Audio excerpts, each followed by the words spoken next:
Bem-vindos ao programa Porta de Hangar, o canal da aviação, hoje com o PH Radar, sem o nosso amigo LED. No lugar do LED tá um cara que é muito legal, que está sempre aqui no programa, Domingos Afonso, coronel da Força Aérea Brasileira e investigador de acidente aeronáutico, e o nosso amigo comandante Milton Parnes, o professor Pardal deste programa, o cara que fala tudo coisa certa. Esse cara é bom demais. Meu Deus.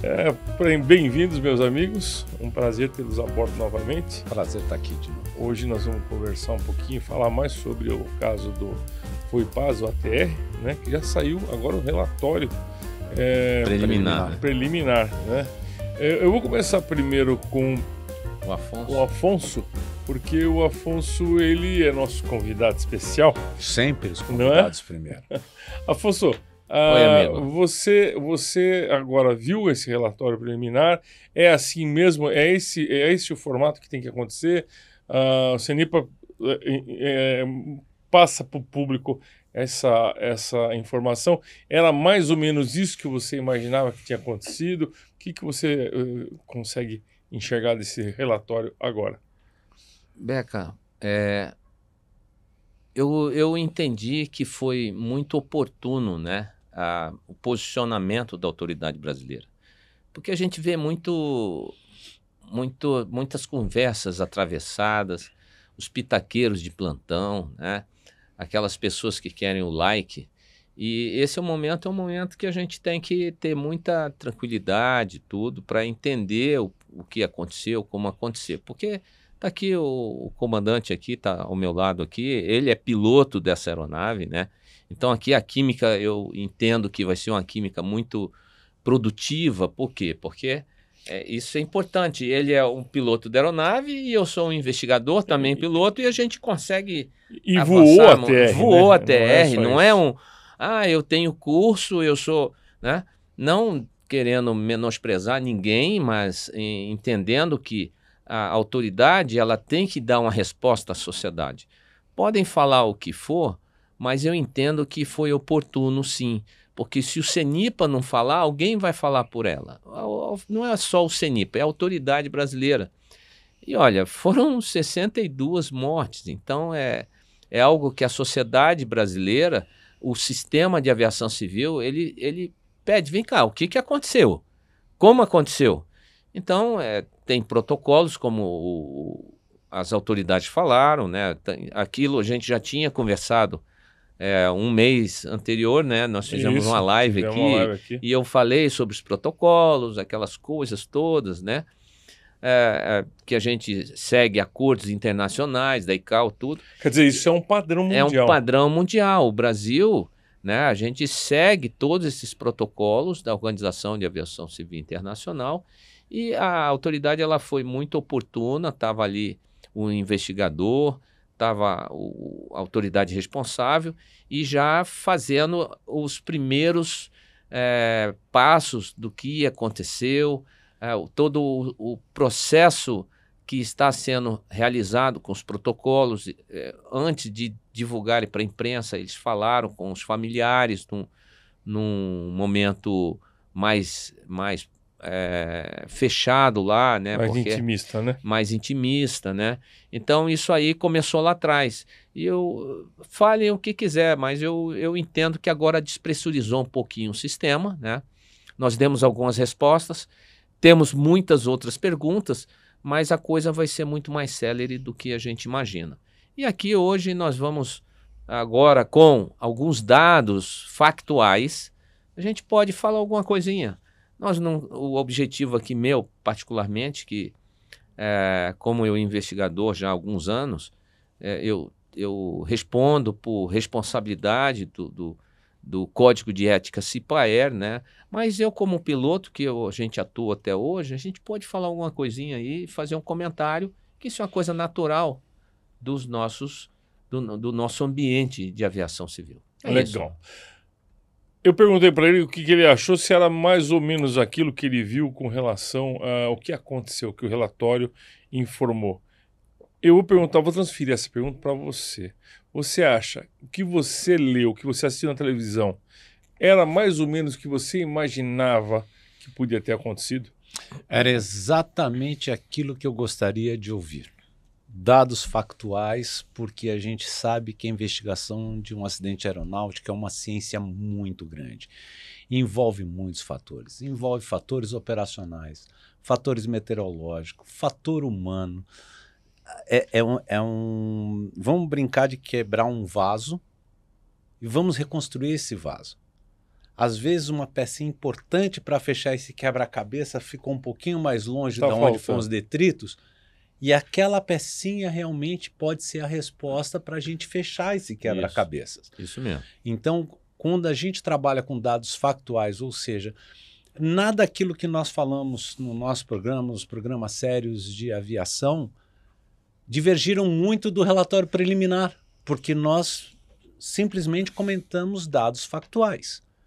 Nós não cogitamos nada, nós não inventamos nada, nós entramos em fatos. Fatos foram condição severa de gelo, reportado por SIGMET, a gente tinha, o avião ter estolado e o avião ter entrado em parafuso chato que levou ao acidente fatal. Esses são os fatos e é isso que nós temos até agora. O que aconteceu, né? É o que aconteceu. Essa era a resposta que a imprensa queria dar para a sociedade e essa resposta já tinha sido dada. Então, para mim, o relatório preliminar foi mais do que o suficiente. Foi muito bom porque mostrou o gráfico do DFDR. Isso. O Voice, graças a Deus, está sendo preservado. E eu agradeço muito à Autoridade Aeronáutica, ao CENIPA, por isso, de não ter vazado os dados do Voice. O Voice ele é muito importante porque ele é uma das partes do quebra-cabeça. E vazar o Voice Recorder agora só vai levantar mais especulação aonde já existe. Então eu acho que foi muito bem feito o relatório preliminar, foi muito bem montado, muito bem explicado. Digamos que por agora o suficiente. Agora vamos deixar os reais especialistas trabalharem na investigação. É uma investigação demorada, são muitas peças a serem juntadas e eu acredito que foi mais do que o suficiente que o pessoal do CENIPA apresentou para a sociedade. Entendo. Porque, Domingos, na verdade, o que eu penso, o voice record é uma coisa que se o familiar vai ouvir, aquilo vai chocar. O familiar que eu digo, o familiar do piloto, dos dois pilotos que estavam lá na frente, vai chocar muito a pessoa com isso. Isso é uma coisa que não tem que estar no ar. Não.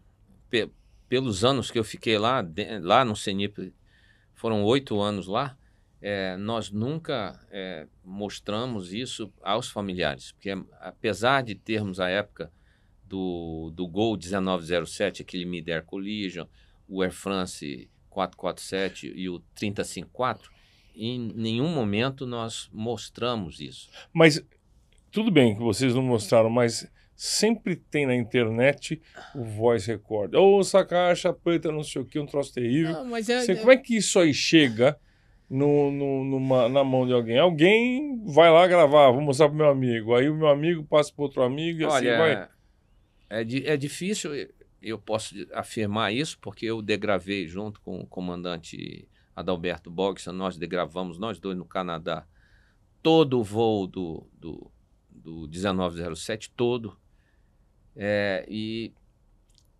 Eu não vazou pequenas coisas, eu não sei como o que aconteceu, mas isso é caso de polícia. Imagina. Porque, inclusive... Peraí, o 1907 me deixa... É o do Gol. Do Gol, do Gol. 1907 do Gol. O do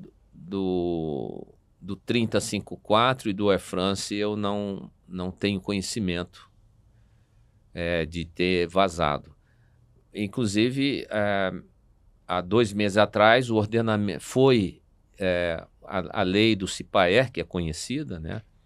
Foi recepcionado e pacificado até que se mude, né? E a gente tem coisas que podem mudar pelo Supremo Tribunal Federal, que a investigação ela é fechada, o Comando Aeronáutica, que isso tem que ser preservado, né? A gente entra com habeas data, a gente não pode produzir prova para si mesmo, né? Para si mesmo, está lá na Constituição Federal. Então, e nós éramos muito vulneráveis no nosso sistema. Hoje a gente tem, no ordenamento jurídico brasileiro, recepcionado essa garantia constitucional e legal, né, que o que está ali na investigação, ela está fechada, os órgãos que a polícia tem o direito também, que ela corre, porque houve um dano ao patrimônio, ocorreu mortes, para ver o que aconteceu, como aconteceu. A Polícia Civil, né? A Polícia Civil. Eles vão investigar se não, a Polícia por exemplo, Judiciária, né? um assassinato, de repente o cara quis fazer alguma coisa errada. Até hoje, a morte daquele... O piloto quis se matar, por exemplo. Quis se matar. Né? Mas aquele caso muito emblemático que do Supremo Tribunal Federal, que morreu lá, aquele Kinguer. O Teori Zavascki. O Teori Zavascki. Tem um monte de teorias. Né? Tem um monte de teorias do Teori Zavascki. Então tem que verificar se houve um crime ali. Por isso que tem a civil. Por isso que o judiciário ele tem que fazer a investigação e consta lá no CBA, no Código Brasileiro de Aeronáutica. O CENIPA trabalha em conjunto? Em conjunto com... Mas o soberano, o que vai dar o laudo, sempre são... Sobre a ótica da investigação do acidente. Sobre a ótica A causa é a polícia. O fator contribuinte é a aeronáutica. Essa é a diferença. Uma coisa é causa... A polícia, ela vai incriminar. Imputar responsabilidade criminal. O CENIPA, ele é responsável por divulgar... Que não aconteça novamente. A prevenção. A prevenção que serve para... Um relatório final serve para que nós, pilotos, aviadores, não venhamos a sofrer de um mal que já aconteceu. É isso aí. E pelo laudo eu falo assim, mas isso já aconteceu, eu não vou incorrer ao mesmo erro. Essa é a função do relatório final do CENIPA. E só tentando traduzir de uma forma muito, muito clara, muito cristalina. A investigação do CIPAER olha para frente e a do judiciário olha para trás. Entendeu? Fica olhando para trás. O que aconteceu? Por que aconteceu? Quem fez isso? Quem fez aquilo? O CENIPA olhando para frente. Não aconteça novamente. É isso. É isso que a gente... olha ele não quer achar culpado, essa que é a verdade. Isso, não quer não. Ele não busca culpado. Não busca culpado. Ele olha para frente e o outro olha para trás. Por isso que a gente fala que a investigação do CENIPA ela é extremamente científica. Existem técnica científica. Exatamente. Técnica Às científica. vezes Eu vou relembrar um acidente muito antigo do TWA, de um jumbo que decolou de Nova York e explodiu em pleno ar. O destino era o Cairo e todo mundo comentou, bomba isso foi um atentado, é um bomba. Isso. E não foi. Não foi. Eu lembro disso. Foi vazamento do gás do tanque com um fio desencapado que passava no bordo de ataque do tanque que fez a explosão. Aquela bola de fogo foi terrível. E a investigação que levou a essa identificação o que aconteceu e como e quando. E aí olhou para que não aconteça novamente. A indústria reviu todos os processos, todos os protocolos e melhoraram os processos. E vem as recomendações. Isso. Tanto é que é recomendação. As recomendações são as mais importantes num laudo final. Eu recomendo. Se você vai fazer ou não, aí é uma questão sua, velho. Mas a questão é bem tem um enforcement aí, O fabricante vai muito em cima das recomendações para que haja, inclusive, até mudanças de projeto no próprio avião. Projeto, sistema, processos, treinamento, entendeu? Tudo isso vai ver. E nesse caso, trazendo aqui, comando, você que voou, né? Então o SOP, que é o Standard Operation Procedure, os procedimentos, protocolo, a gente viu ali que ele ligava, desligava, ligava, desligava. Por que ligava? Por que desligava? O que aconteceu? Como aconteceu? Quando aconteceu? E aí vai chamar os pilotos experientes na empresa, vai olhar os manuais se estava tudo de acordo. Vai nas vísceras de toda a empresa, nas vísceras de todo o sistema, que o que está sofrendo, sangrando, é o sistema de aviação civil como um todo, né, cara? A ANAC, a empresa, todo mundo, nós aviadores, investigadores. Mas como é que a ANAC deixou um avião, tá voando com um negócio lá, com a PEC, desligada ou ligada? Pode isso? Restrição de 17 mil pés? Mas por que isso? Não, o fabricante diz aqui, está lá no manual. Tinha restrição até 10 mil pés, a questão do combustível, 17 mil pés, a PEC é pressurização, que tem os dois sistemas, um é para o sistema de boots, uma série de questões, a outra é para a parte de aquecimento interno, né? Então, tem algumas coisas que, teoricamente, vai ser... Ninguém sai de casa querendo matar ninguém, essa que é a verdade, né, Milton? Exatamente. Nós, como aviadores, o que a gente mais preza é poder decolarmos, vida, né? fazermos o nosso voo e voltarmos para o nosso lar. Esse é que é o nosso prazer, de voltar para casa. Por que eu disse isso? Porque é o seguinte, você vê em todo lugar, a culpa é do cara, o cara é culpado, o cara não sei o quê. Eu acho que o aviador, se tiver em uma pane no avião, ele para o avião, não é assim, é? Primeiro vamos partir da premissa que somos todos humanos. E todo ser humano é falível. A gente certeza, pode mas cometer erros. Você não vai querer que voar mas um avião... intencionalmente não. Você não vai querer voar um avião que esteja todo cheio de pane. Não, você não sai. Existem documentos que impedem que esse voo decole, mesmo que fale assim, se é um item mel. Se é um item mel, o que é mel? Lista mínima de equipamentos instalados a bordo da aeronave. Isso tem que estar certo funcionando. Isso tem que estar certo, está funcionando. O que a única coisa que nós vimos até agora no relatório, e o Afonso me corrija se eu estiver errado, é que a única item mel pendente no avião era uma PEC. Uma PEC, mas podia voar. Não é item no-go. Não é no-go. O que é no-go? É não prosseguir. Não prosseguir. Eu posso prosseguir, mas em que condição, em que situação? Situação é uma e condição é outra. Dentro dos padrões, né, comandante? Exatamente. Esse item mel, ele era despachável. Lembrando que a PEC não tem nada a ver com o sistema anti-ice do avião. A PEC serve para pressurização e climatização do avião. Limita o avião a voar 17 mil pés. Nossa, mas se o teto operacional do avião, do ATR, é 25 mil pés, já limitou a 17, eu vou te dizer que com 62 passageiros a bordo já é o teto mais do que suficiente para ele subir. O teto normal do avião entre 15 e 18 mil pés, não sai mais do que isso. E é um excelente avião.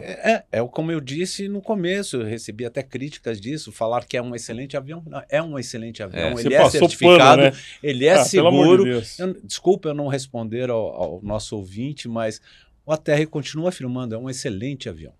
Como todos os aviões que passam por certificações e homologações, tanto em órgãos na Europa, nos Estados Unidos, no Brasil, na Ásia, na África, são certificados. Então, por que temer voar? O avião é um meio de transporte extremamente seguro.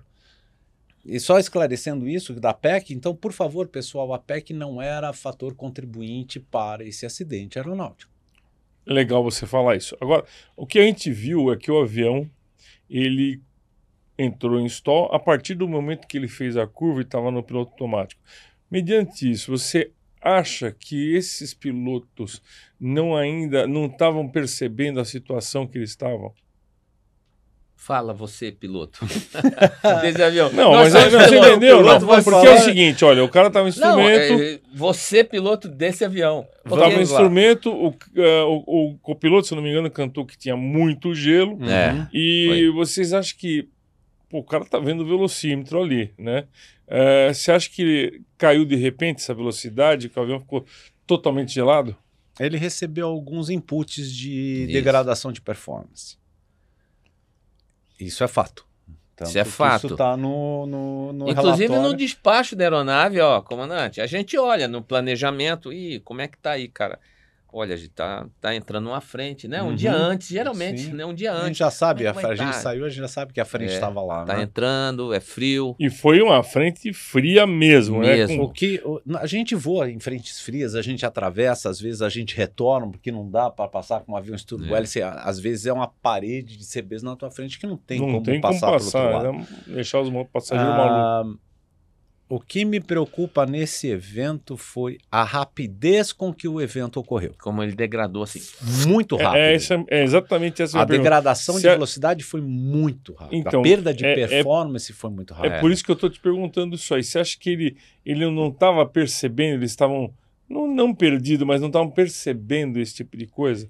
Que eles iam entrar numa situação complicada? Isso aí chama-se consciência situacional dentro da cabine. Da condição do environment, que é o ambiente que é a aeronave. Porque na investigação de acidente, a gente, no CIPAE, são homem, meio e máquina. Então, o homem estava em consciência plena, né?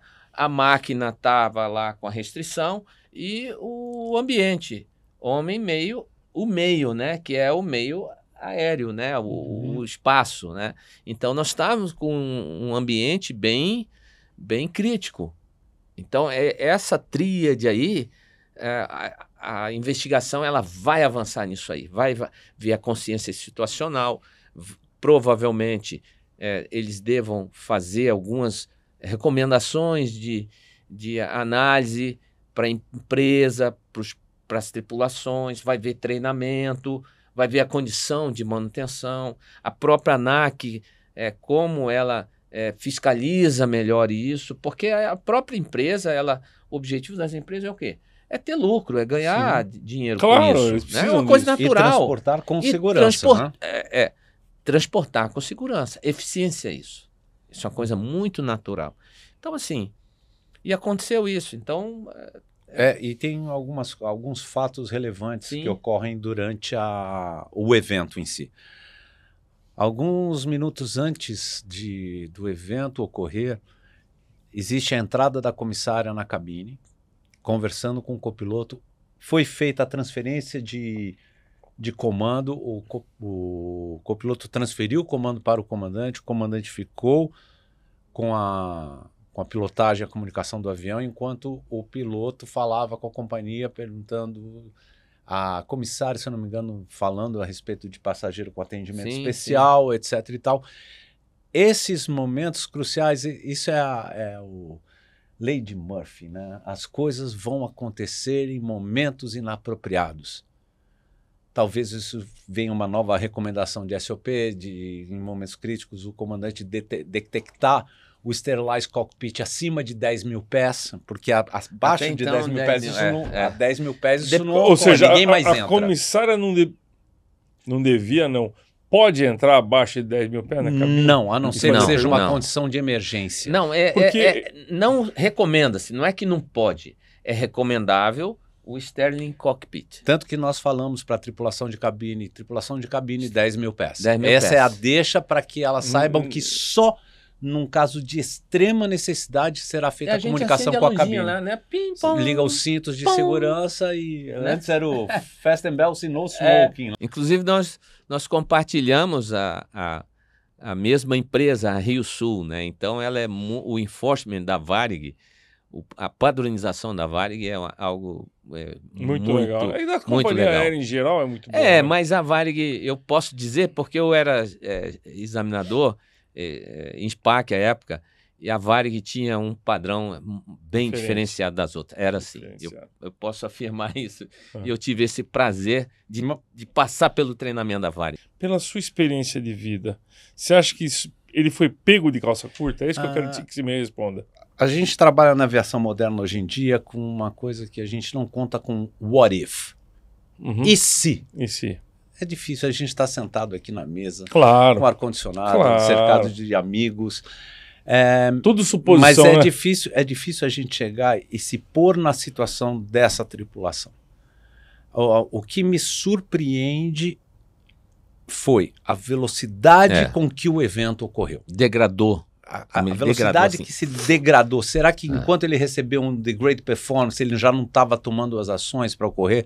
A quantidade de gelo foi tão grande que o autopilot não teve condição de fazer aquela curva. O avião entrou em stall com curva para a direita. De repente a gente vê pelo DFDR que a asa vai para a esquerda. Será que não foi um movimento de recuperação do piloto já em voo manual?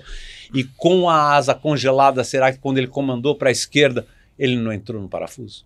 Milton, então, isso qual tipo de A gente tem que ver também uma coisa sobre a ótica da investigação. Isso ele está falando da operação da máquina. Eu estou aqui pensando, qual tipo de FDR e CVR que tem essa aeronave? Porque os fly data, né, essas caixas pretas, elas têm umas que têm 500 itens de gravados, outra tem 1.000, 2.000, atualmente com Datalink tá vendo tudo, a telemetria, né, atualmente de um 787, de um Dreamliner a companhia que vê? tudo, você tá... É online, é online. Transmitido via ECARS para a empresa. O Air France 447, o francês já sabia o que tinha acontecido. Nós aqui no Brasil, a gente estava procurando saber, o francês já tinha os dados. É o fabricante do avião que recebe ou é a operadora? O que a gente chama de CCO, Centro de Coordenação Operacional. Operacional. Ele está monitorando Todo ali. o tempo ele recebe os dados do Todo avião. Todo CCO tem informação. Todo CCO moderno. Moderno, isso. Tem. De todos os aviões da empresa. A TAM, não importa se o cara estiver em Paris ou no Rio. Em qualquer lugar do globo. Do globo ele está recebendo os aviões. O ECAS transmite live o tempo inteiro os dados do avião. O que quer dizer ECAS? Nossa. Não, pode explicar o que é o ECAS? O que é? O ECAS é a forma de comunicação que o avião tem dos seus dados e voz e texto. A telemetria. Satélite para o seu centro de operações e o voo em si, a comunicação internet, satelital. Satelital. Bom, o cara estolou. Ele tem alguma coisa para fazer depois do stall? Você, Milton, que conhece o avião ou não? Existem, a gente faz treinamentos em simulador que a gente chama de UPRT, Upset Recovery. Né? No próprio ATR? No próprio, qualquer avião a gente treina o Upset Recovery. Porém, nenhum fabricante treina sair de parafuso chato. Porque não é previsto entrar. Mas é previsto o avião fazer parafuso. Não é previsto parafuso chato. Okay. Parafuso. Mas vamos supor que o avião entrou no dorso. É previsto o avião fazer parafuso normal? Não é previsto. Normal? Não é nem normal. Não é previsto você entrar mas com um avião comercial. O fabricante não faz esse parafuso para ensaio? Não. Ou nem no simulador? Não se treina isso. Porém, se ele está num parafuso normal, é o que todos nós aprendemos no beabá da aviação. Nariz para baixo, mancha à frente, identifica o lado de rotação, pedal contrário, traz o nariz para a linha do horizonte e aí sim você completa com o motor e sai. E pede para Nossa Senhora do Loreto te salvar. Isso, aí troca de cueca. Troca de cueca. Aí tem um programa aqui, troca de cueca. É complicado, mas nenhum treinamento no mundo, em qualquer empresa aérea, num treinamento de upset recovery, é previsto sair de um parafuso chato, porque não existe isso. O que a gente viu é o que eu volto a falar, o que eu já falei no outro programa. Eu estou até hoje impressionado com a forma com que esse avião veio a colidir com o solo. Eu acho que nunca ninguém viu um negócio desse. Porque tem aqueles quatro, os quatro, né? Deteção, o alarme, proteção e os procedimentos, né? Todos existem essas barreiras. Né, de procedimento. A última coisa é procedimento. Memory item de memória que o cara tem que fazer. Mas a gente tem que ver a consciência situacional daquela tripulação também, né? Como é que eles estavam? Aí vai a investigação ver se a carga de trabalho dele, se ele tinha um treinamento, se eles tinham treinamento, né? Então, tudo isso vai avançar a partir de agora. Porque o que o CENIPA mostrou, o que aconteceu? Que todo mundo viu, mas com melhor detalhamento, né, meu? Sim. Agora a gente conseguiu entender. Obviamente, aqui, o ambiente aqui, o nosso objetivo aqui não de hipótese alguma, entrar em nenhuma conclusão, tudo, mas nós somos pilotos, aqui é um ambiente, né, aeronáutico, e a gente buscar alguns entendimentos melhores, e eu acho que o relatório final, ele vai trazer isso. Né? Se bem que eu vou te fazer uma pergunta, comandante, se você me permita. E a load sheet, explicar o que é a load sheet, e o passeio do CG ali na carga de peso e balanceamento da carga, que eu não vi eles comentarem isso. O que você tem a falar? Uma pergunta que eu vou fazer aqui. Geralmente o avião... Desculpa, só Sim, contar você. não. Geralmente o CG do avião comercial é mais para trás um pouquinho ou não? Ele está sempre... Tem alguns aviões que trabalhavam com passeio de CG um pouquinho mais traseiro para se E o tornar que é o avião passeio de mais CG? rápido. Passeio de CG é a condição onde o CG ele tem condições de variar em cima da corda média aerodinâmica. E o que é né? CG mesmo? Centro de gravidade, é Isso, onde eu ponho importante um falar. corpo, apoio num ponto só e esse avião tem que Tem que estar tá equilibrado niveladinho, né? nesse ponto. Igual a gangorra ali, Se né? eu coloco o CG mais traseiro, ou seja, um pouco mais para trás, a tendência do nariz é nose up. Se eu coloco ele dianteiro, Nariz. a tendência é de nariz para frente. A colocação do Afonso ela é muito importante porque é um ponto que a gente não viu falar Não vi. no relatório. Isso é Isso vai ser ponto- investigado com certeza. Vem cá, aí o cara, pô, comandante, o passeio do CG já está um pouquinho para trás, a carga. Tanto é que quem já viu falar, senhores passageiros, aqui da cabine de comando, solicitamos alguns passageiros voluntários irem para frente para peso e balanceamento da aeronave. Ou Quem pra já não trás viu- também. Ou para trás. Então isso atua ali na gangorra. Então a gente tem que ver isso aí, né? Comandante? Tanto que a distribuição de assentos no voo ela já é baseada em cima do CG, Do CG. dentro do balanceamento. Mas a questão do Afonso é importante porque eles vão verificar quanto de carga foi manifestado no porão traseiro Isso. do ATR, quanto de carga foi Onde estavam os manifestada... passageiros, que eram 58, Exatamente. mas são 70 lugares. 70 lugares. 70 58 lugares. se estão mais para frente ou mais para trás, a Mas- carga está para trás. Ele às vezes ele está naquele limite de passeio do CG traseiro, mas tá dentro da carta. Agora, se entra gelo lá atrás, aí, meu amigo, aí ele senta ali e vem. Você dá motor, ele vem sentado. Então, E pode ter sido gelo, por exemplo, em toda a fuselagem? não sei. Pode ser. Pode. Pode ser. Pode tudo. Agora, Mas a Tu fuselagem até não tem pode. como não tirar esse gelo. Não porque a fuselagem não conta como corpo que produz sustentação no avião. O nosso, é isso. ela corresponde à degradação de performance. Isso. Eu estou ganhando peso que eu não deveria ter. E o avião de cauda alta, ele é mais... Suscetível ainda. Me corrija se eu estiver errado, se eu Tá estiver certo. falando Por besteira quê? aqui. Cauda em T Cauda e a em- asa alta. Asa alta. Porque quando você tá, vamos por aqui a asa do avião, a gente não tem uma maquete aqui, mas quando eu aumento o meu ângulo de ataque, o meu profundor aqui atrás, ele entra na sombra da asa. Isso. E eu tenho o stall do meu profundor. Isso. Entendi. Então, a investigação, ela tem que ver isso. Então, aí o fabricante, nossa, se entrou nessa condição. Por isso que ele pode dar o avião, o motor, que ele que quiser. for. Não Ele- tem jeito. Se ele der motor nesta condição, é pior ainda. Ele porque vai aí achatar Vai mais subir ainda. mais o nariz. vai subir mais, aí ele vai achatar mais, aí ele vai ficar a cauda afundada e vem rodando Ah, assim. O caso eu- que aconteceu no 447. Aí, é isso aí. Teve dual input, motor a pleno com ângulo de ataque elevado, o avião não acelera. E aí o fabricante, a equipe, vai levar para o fabricante e ver como é que é isso aí. Podemos simular essa condição? Isso aí que entra a colaboração do fabricante, dos certificadores, entender essa condição e emitir o quê? As recomendações, porque ele entrou numa condição crítica e que não saiu, velho. O fabricante é chamado para ir ver, por exemplo, esse acidente? Ele Sim. está participando Ele da investigação. foi no mesmo aqui. dia. Tanto o órgão certificador do país, quanto o fabricante, quando o órgão que faz a investigação sobre o território que ocorreu o acidente. De Esses são os projeto, órgãos que fabricante, são convidados motor. para a investigação. Motor, inclusive... Motor também, Pratt Whitney. Inclusive, as pessoas que faleceram, se tivesse sul-americanos, europeus, as autoridades, eles são, por tratados e convenções, o artigo 1º, inciso 3º do CBA, que é o Código Brasileiro de Aeronáutica, que se orienta o ordenamento jurídico brasileiro, convoca todos envolvidos vocês podem, e aí entra com a comissão complementar, entendeu? Que complementa a comissão principal. Afonso, os sistemas de proteção da aeronave estavam funcionando corretamente?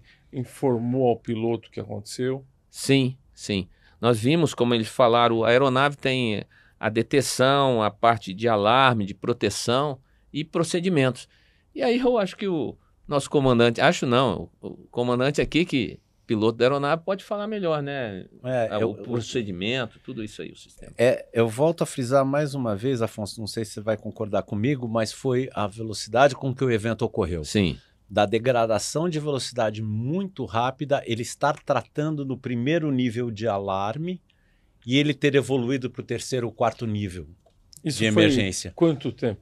Ele foi para o solo em 1 minuto e meio, ele caiu. Da detecção, sistema de detecção de alarme, de procedimento. 17 mil pés. De 17 mil pés para o solo em 1 minuto e meio? 1 minuto e meio de queda. Olha, dá uma razão média de quase 12 mil pés por minuto de vertical. Olha, e o acidente do Gol foi 1 minuto e 4. Do 370 ao chão. 1 minuto e 4. Velocidade. Mas ele desmanchou diferentemente do ATR, né? Não, mas ele veio Mas pro não chão. foi em chato, parafuso chato. Não, ele veio voando para baixo. Ele voou vertical.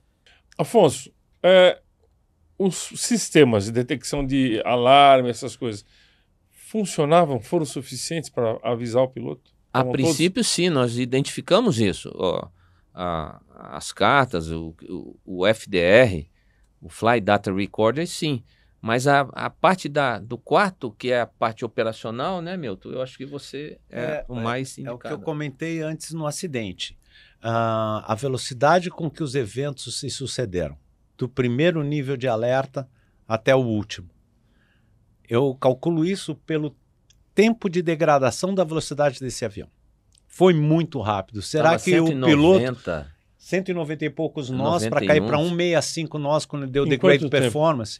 Não deu 1 minuto para acontecer. Então, talvez ele estivesse tratando do primeiro nível de alarme, de repente ele já estava no quarto e entrou no que nós chamamos... Pegou ele de calça curta. É o que nós chamamos de startle effect em CRM agora, que é o elemento surpresa. Você não está esperando por aquilo. Você está conduzindo um tratamento para uma certa situação e, de repente, esse tratamento evolui para uma condição extremamente precária.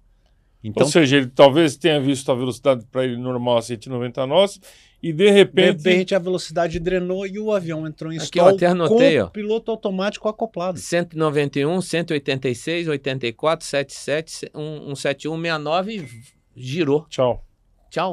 Foi muito rápido. É. Então, o que nós podemos...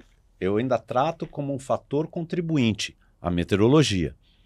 Do jeito que evoluiu a coisa para este avião vir a colidir com o solo, foi muito rápido. Violento. Foi muito rápido. A degradação foi muito rápida. Talvez aí pergunta, poxa vida, será que o fabricante talvez não saia uma recomendação para que o fabricante mude o timer do combate ao gelo? Ou mude a frequência de insuflação do sistema? Porque se você pega esse avião voa na Europa, Beca. Voa no gelo, ele voa no gelo, ele voa em neve. Voa no Canadá. Qual que é mais eficiente, o boot ou o de metal? São propósitos diferentes, Beca. Não tem... A eficiência é a mesma. Você tem jatos com boot... Depende da condição. Depende do que está acontecendo. Eu tenho aviões hoje que voam, não é nem aquecimento com superfície metálica e nem boot, mas e sim a emissão de etileno glicol no bordo de ataque que faz, que a gente chama de TKS, isso, que faz com que esse álcool faça derreter ou remover o gelo. Então são vários sistemas, isso é em voo. Só que eu acho mais crítico, porque ele tem, se eu pego uma condição persistente de gelo, ele tem o avião que eu voei, que era o Hawker, o HS-125, ele tinha um limite de 45 minutos de autonomia para o... Porque acabava acabava o sistema. Porém, eu não vou voar 45 minutos numa condição de gelo. Crítica, ou eu estou subindo ou eu estou descendo. Então, mas essa condição de gelo é geralmente no nível intermediário. Lá em cima da condição de gelo, não, né?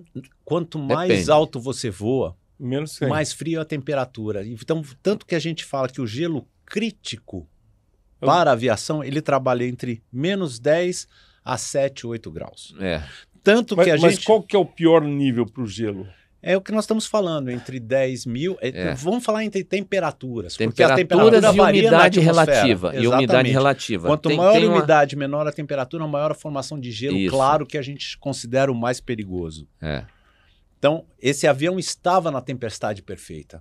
Estava na condição perfeita Pra dar da tudo pior errado. condição. Exatamente, era a Tava. tempestade perfeita ali.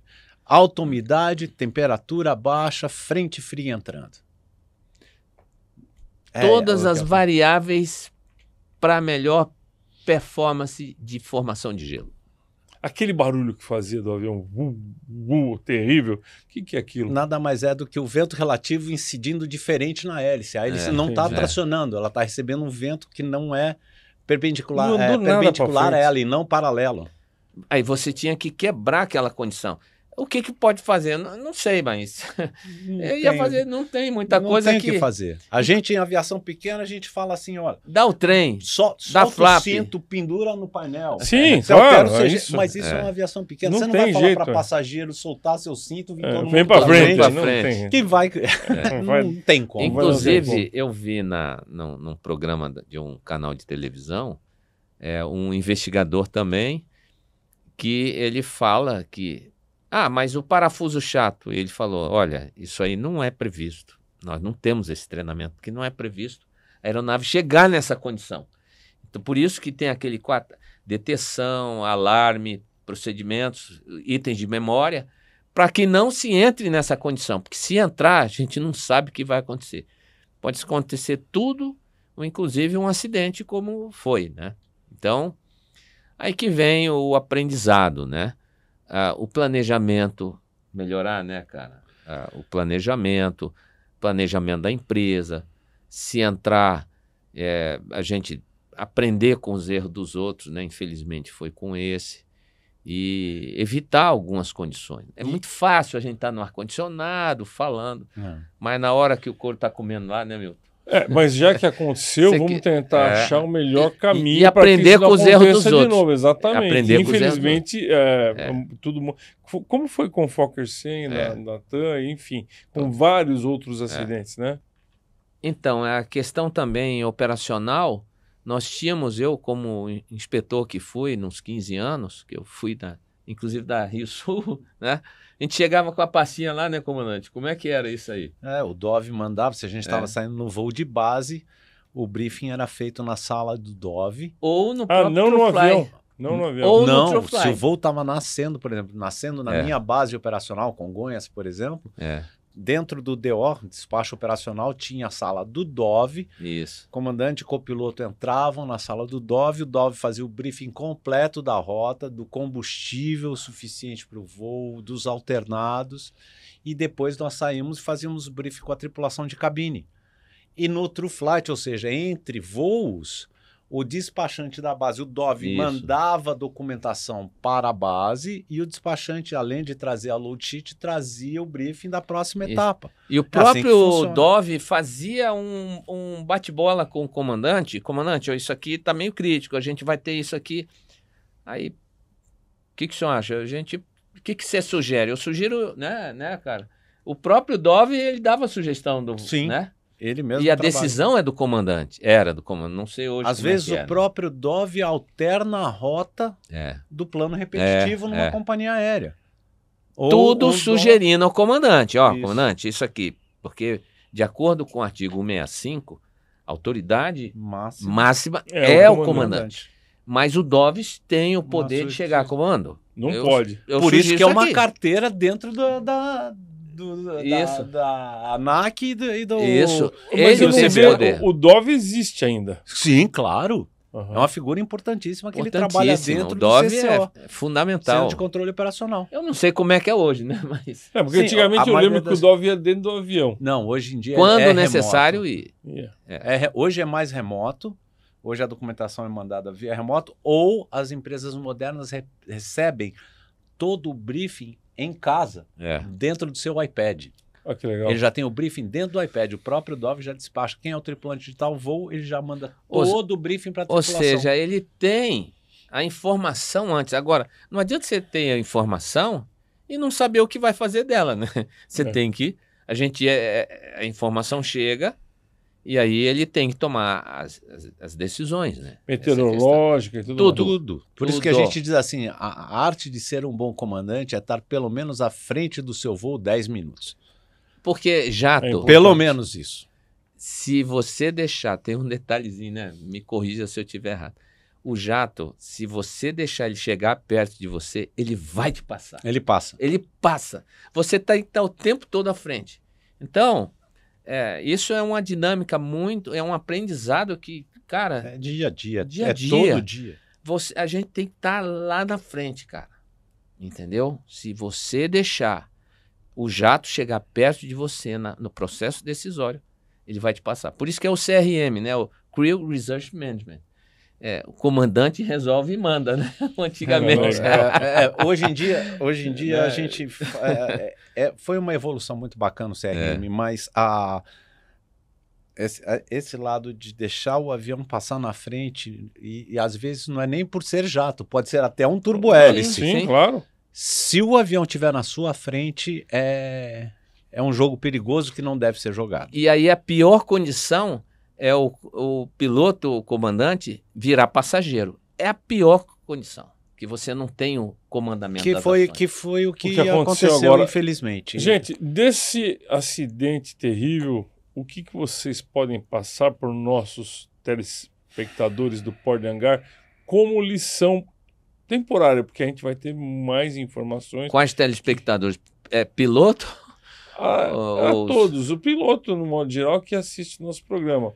Mas eu acho que para todos eu quero em geral. Um público em geral. O que a gente pode passar de tirar dessa infeliz tragédia? Mas é obrigado a gente falar alguma coisa. É muito pouco que a gente pode passar. Primeiro, meu mais profundo respeito a todos os familiares e aos nossos colegas que foram. Nenhum aviador gosta de ir embora da forma com que eles foram. Eu não consigo tirar lições muito grandes disso, porque o avião é capacitado para voar em condições de gelo.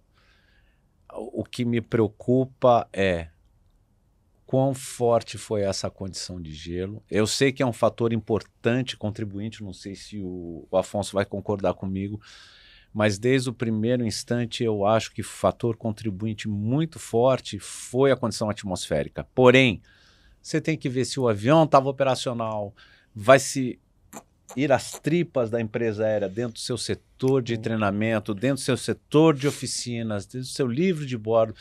Os treinamentos dos tripulantes foram adequados, foi treinado a condição de gelo. Então, tudo vai juntar. O que a gente tem que ter agora é paciência para que o CENIPA desenvolva o seu trabalho da maneira mais célere e da maneira mais tranquila possível para que a gente chegue à conclusão, infelizmente, de mais um acidente aeronáutico. E eu gostaria de falar para o público em geral, não para os nossos colegas de aviação. Infelizmente, em aviação, não foi o último. Nós teremos, infelizmente, mais acidentes. Porém, o trabalho do CENIP e o nosso trabalho dentro do treinamento como pilotos é para que isso se torne cada vez mais raro.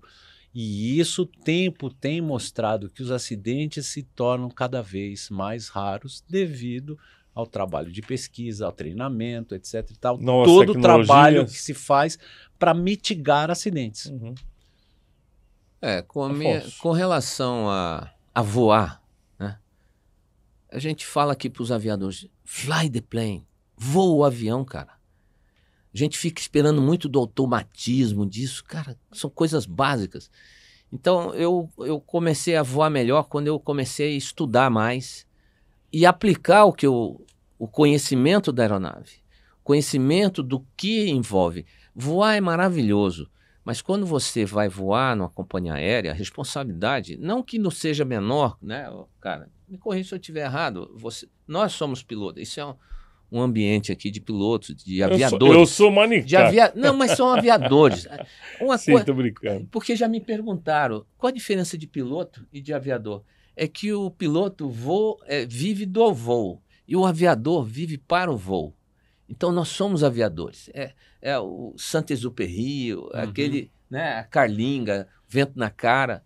Mas toda vez que a gente está sempre à frente do avião, dos processos, do entendimento, a gente tem aquele voo gostoso, a gente consegue. E eu melhorei muito minha condição de piloto, de pilotagem, quando eu estudei mais, quando eu apliquei mais. Então, qual é o aprendizado de tudo isso? Estar sempre à frente do processo, o sistema acreditar nas empresas, a empresa procura sempre disponibilizar um serviço com a devida segurança, né? Fazer o seu trabalho com a devida segurança, e que foi uma fatalidade, mas aconteceu, né? As famílias estão chorando seus entes queridos, né? Que faleceram, e a gente está aqui para entender esse objetivo aqui, a gente despertar alguma coisa para quem vive no sistema, para quem trabalha no sistema, e vamos confiar no trabalho das autoridades. E nós estamos aqui, né, Beca, à disposição de todos. Esse trabalho aqui, esse ambiente aqui, nós não estamos dando... São os pitaqueiros, né, de plantão, né, Milton? Não, a ideia do PH Radar é trazer gente profissional que conhece do assunto. E a ideia, sempre eu digo aqui para todas as pessoas que frequentam, o Milton sabe muito bem, o Led sabe muito bem, você também sabe muito bem, que a gente não quer antecipar nada a respeito. A gente quer, conforme vai saindo as mensagens, as informações oficiais, a gente vai chamando vocês para falar. Certo? Para dar nossas, né? E uma coisa que eu gostaria de dizer para nossa mídia: nós perdemos 62 vidas. A velocidade de um relatório final não vai trazer essas 62 vidas para a gente bem colocado, de volta. Então, se a gente tiver um pouquinho de paciência, nós vamos ter respostas a hora que elas tiverem que sair, e nós vamos aprender com essas respostas para que o futuro isso não volte a ocorrer. Muito obrigado pela participação mais uma vez. Obrigado. Domingos Afonso, você aqui, sempre cavalheiro, vindo aqui ajudar a gente. Érica, Douglas e Celso, obrigado por tudo, pela produção. E, gente, se você gostou desse programa, deixa o seu like. Se você gosta do canal, se inscreva, por que não? Um abraço a todos, valeu, até o próximo programa.